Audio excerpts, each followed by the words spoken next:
Welcome. If you're just joining us, welcome to You Enjoy Life. Today is going to be a bit of a controversial one, and not intentionally, but we're living in this world right now where things are very contradictory. There's a lot of polarities, there's a lot of extremes, and people are upset on this side, and they're even more upset on this side. And I want to share something with you where if you can understand this concept and then maybe try it on for yourself, or maybe you already get it, but I'll help you make sense of something that you're kind of trying to grasp at. If you get this way, you don't have to be on either side. You can actually recognize, sort of as the Buddha said, that there's a middle path. And that path isn't, being in this dualistic thing of this side or that side and having to choose. Because what's happening more and more is, I think with social media and stuff, that there are these polarizing ideas, right? And people are so convincing.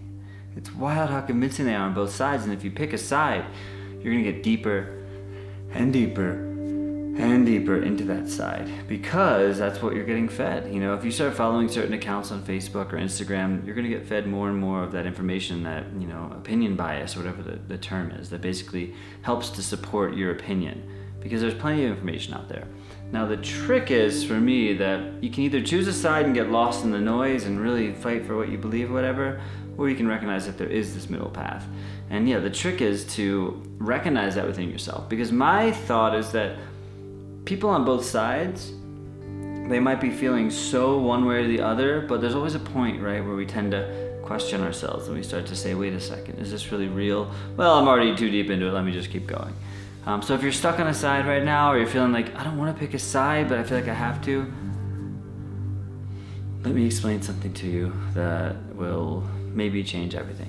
Now, first off, if you want, I give all my books away for free, where I talk about this more in depth. If you like reading, you can download a free copy, or you can grab a copy, physical copy as well. If you want to purchase one, just click the link below. But I like giving out this information because, my life is only here for a short while. And the things that I've tapped into in this world, they're not unique to me. They're very universal, basic things. I just think in this time, because there's so much noise, people tend to get lost.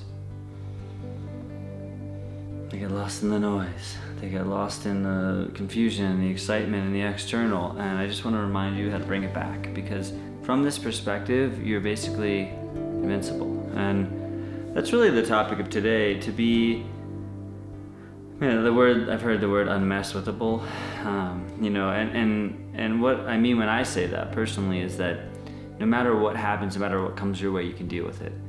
It doesn't mean that it's not hard. It doesn't mean that it's not a struggle sometimes, or there isn't still confusion and fear, but that you've trained yourself and you have this way of being in this clarity that no matter what happens, you can always find the clear, obvious way to be in that situation. So things don't knock you out for as long as they did.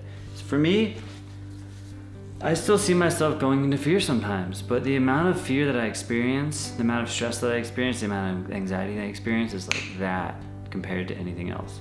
I'll still allow myself to feel it. I'm not making the fear wrong, I'm not making myself wrong for feeling it, but I go to these places where I can very quickly snap out of it and be like, okay, that's a story, that's just something that you're projecting, right? So how does one find this middle path? How does one become unmessable? Now, just a little bit of background. I was not, when I woke up, when I had my awakening, I wasn't looking for it.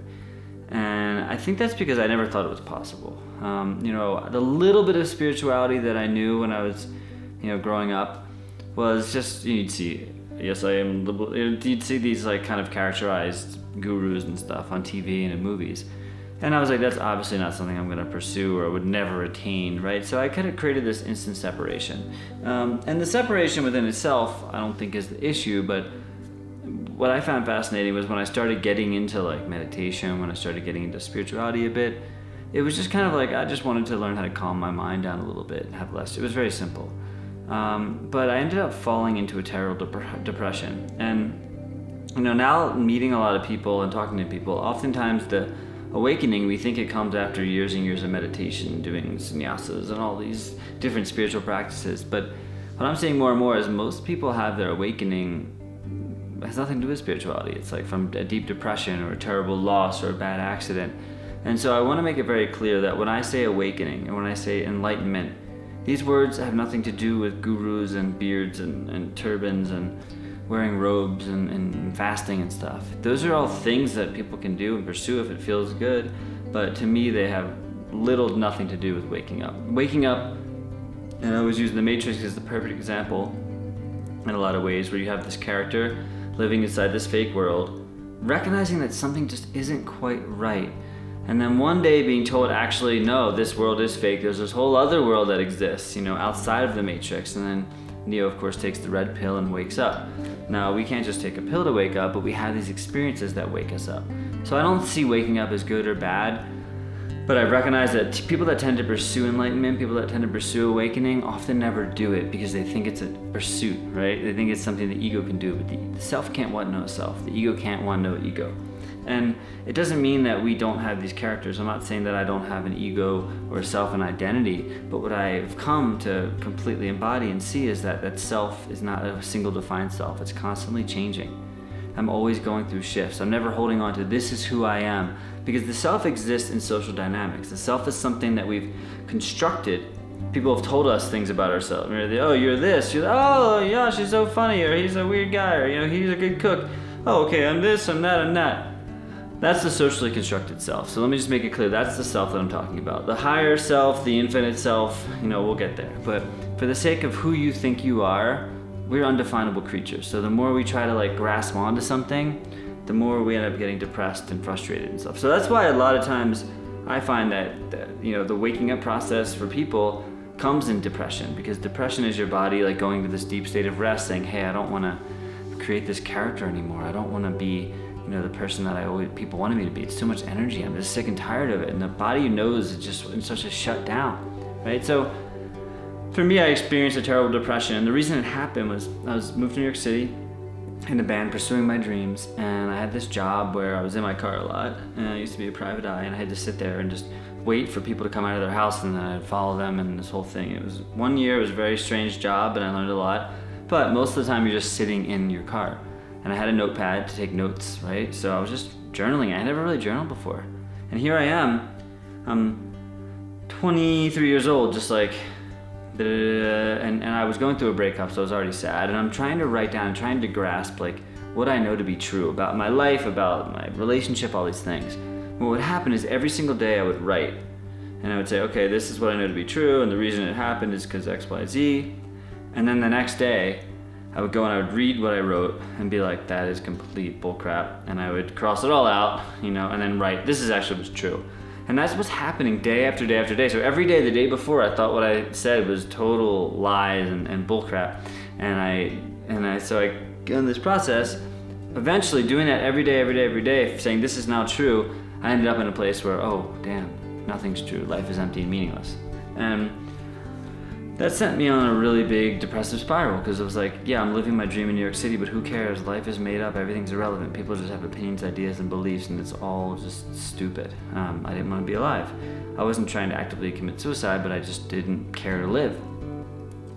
Now, as the story goes, I ended up stumbling upon the Buddhist teachings, and when I'm reading the Buddhist teachings and I'm having this experience of oh my God, this is I experienced full awakening, full Buddhahood in that moment, because I'm here's this person, and I'm assuming, because I never actually met the Buddha, who knows what's true and what's not, but the words that I was reading about his very basic early teachings were, here's this person that basically experienced the same thing that I did, that life is suffering and life is impermanent and all these things, but yet instead of making it this depressive, sad thing, the Buddha actually saw the beauty in that. It's yeah, life is empty and meaningless. That means you can create whatever meaning you want. That means you can actually tap into things. You don't have to be who everybody thinks you are. And I was oh my God, this is amazing. Suddenly, I'm not living in this matrix false reality dream. I'm waking up to what is possible beyond what I thought. Hence the Neo experience, where Neo wakes up and it's whoa. Now when Neo wakes up from the Matrix, when he takes the red pill, it doesn't just mean life gets easier, right? It doesn't just mean he's the chosen one and can stop bullets and all these things. He has to spend all this time learning and training and trying to figure out how this new reality that he's in exists. So that's what happened to me. At first I was I just felt total Buddhahood and felt so at peace and enlightened. I was oh my God, this is the key to life. And I wanted to share it with everybody and talk about it. I was meditating every day, and I was doing these practices, and I was teaching people, anyone that wanted to hear about it, and about impermanence and how you can change your whole way of being.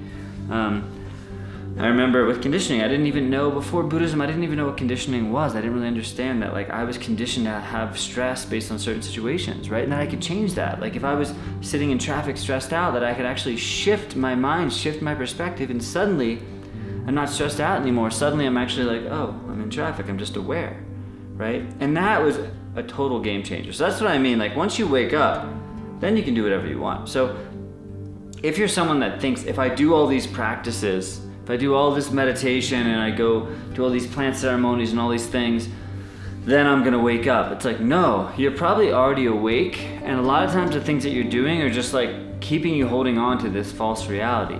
When if you've already waken up, because waking up is that simple.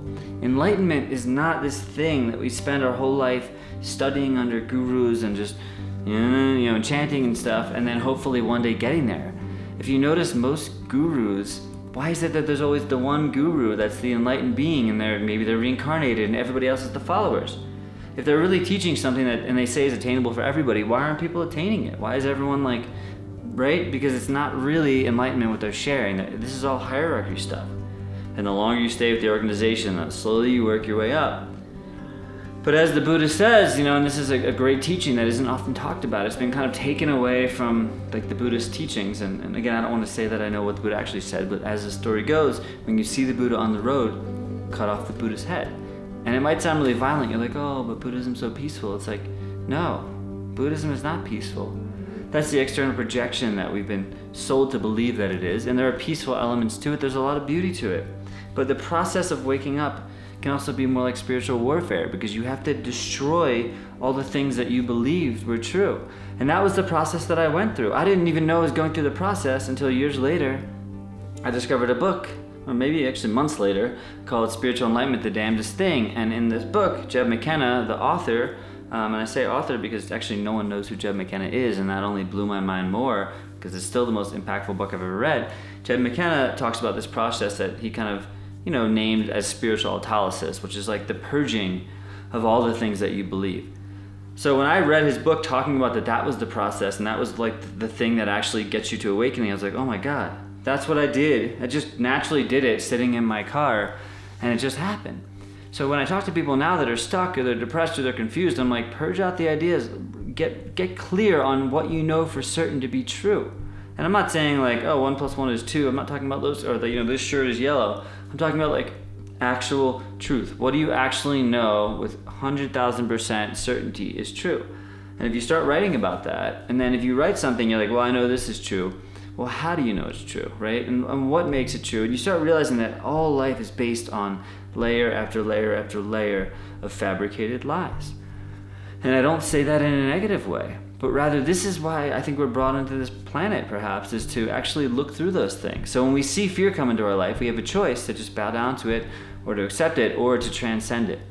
And for me, I know that there's a magic that exists in the world. And I know a lot of people that are, spiritual, and they're positive, and they're trying to do their gratitude journals, and like, I just need to be more grateful. And if I sit here and I write how grateful I am for things, like, sure, that can be helpful. And also, it's kind of like trying to change our external. It's like, oh, if I get this job, or if I make a lot of money, or if I live in this place, or get the perfect partnership, then I can, be awake or free. It's like, no. First, do what you need to do to feel free, which is not an external physical thing. That there's no thing that you'll have. Like, you can order a package on Amazon and be like, oh yeah, I got my guitar, now I'm excited. But there's never an external thing that's actually going to give you that freedom, right? So you need to figure out inside of you, what are your fears? What are the things holding you back from being in a state of flow, being unmessable, recognizing that you're something greater than this little self that you've created. So when you do that process, and there's lots of things you can do, but to me, the purging of all the thoughts and ideas to get to that state of oneness is such a huge piece of that. And as you do that, then you start to realize, oh, I'm not separate from all this stuff out here. All this stuff in the world, it's not a separate thing that's like me versus them, or me and them. Like, I am part of it. My consciousness exists as the totality of everything. So when I see people that claim to be positive and claim to be spiritual, and they're like stuck in these deep theories about the government, or about these people and the men and the aliens and the Pleiadians and all this stuff, it's like, okay, on some level that stuff is real, because our reality is made up of everything in our consciousness, the things that we believe, they come true. And yet I know that there's a magic and that anything is possible. So if you see somebody saying that like, oh yeah, you can just create your own mind and your reality, and yet they're living in this state of fear, maybe they need to recognize that there's still some fear there and there's still some things that they need to work out. So the more you spend time in this space, the more you recognize that, oh, all the things that I was told to believe aren't necessarily true. And maybe something does serve you. Maybe you see something and you're like, no, that actually feels really good, great. But first, be willing to look at it under a microscope. Be willing to actually consider if what you're saying is actually really coming from you and your true spirit, or if it's coming from something birthed out of fear, a parent, a family member, someone in society, a teacher telling you that things were a certain way, and it's their own judgment and their own experience that's colored your whole vision. So how can you pull off the mask?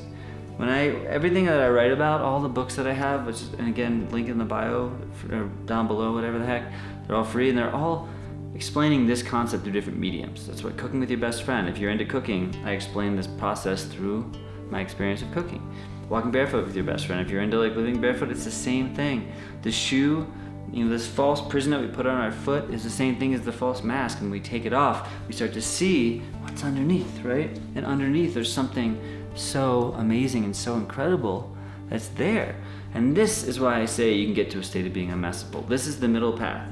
When people go to these deep extremes, like recognize if you want to have this like amazing high vibe life and you can have that, but energetically, like there is a very natural law to the universe where you're gonna go up and you're gonna come down, you're gonna go up and come down, and if that's what you want, okay, you can create that. And if you want to recognize that there's this middle path where life doesn't have to just be this idea that everything's got to be like amazing and great and extra epic all the time, right? Like when I feel inspiration and when I feel excitement, it's there. I'm not trying to force it. I'm not trying to change my state all the time to get there. When it feels there, it's there, and if I do breath work or I do a cold plunge and it makes me feel better, that's great, because I know I'm not doing it to try to experience it. I'm not saying like, oh my God, I need to do this thing and then I'll be happy or I'll be satisfied. That's the cool part. Cool is an interesting word, but that's the interesting part about waking up, is that you're not like, Jed explains it as like bittersweet. Enlightenment isn't what I think people perceive it as. We often think of the guru who's like just sitting there all day, just very peaceful and pleasant, but you only see a piece of them.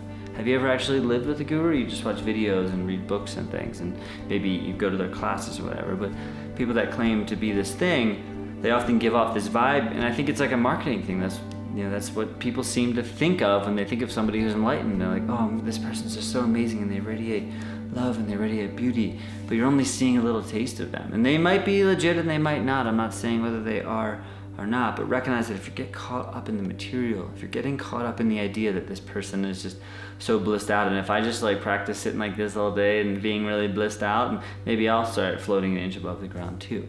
And that's all the illusion, right? And if you're stuck on thinking that that's the thing, or stuck on thinking that going to Peru and doing 1,000 ayahuasca ceremonies, like you can go do medicine work. I've done plenty and I've had great breakthroughs. And then at some point the message was like, integrate this and go live your life.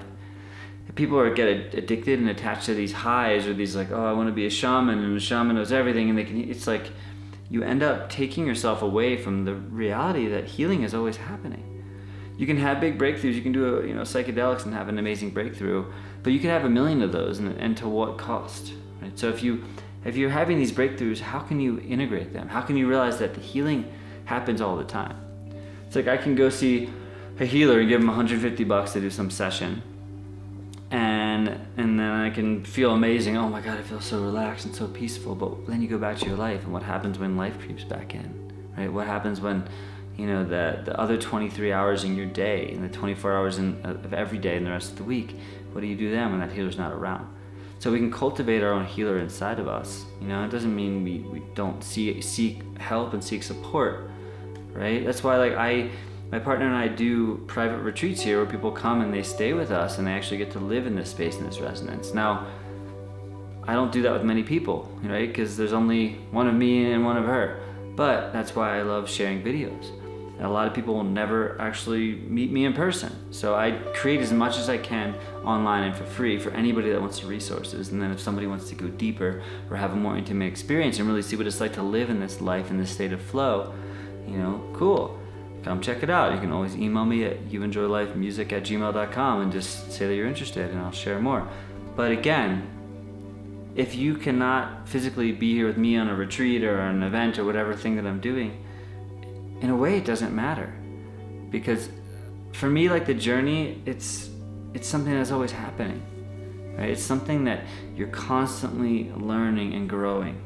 And I've talked to other videos about the healing trap. People get caught in the healing trap thinking there's always something more to heal, and that in order to heal I have to do these big, insane breakthrough experiences and ceremonies and medicine work and stuff. But healing is happening all the time. So when you're present in your life, when you're aware of, hey, I'm cooking right now, how do I feel? Do I feel like, I have some tightness in my chest, let me just take a breath in.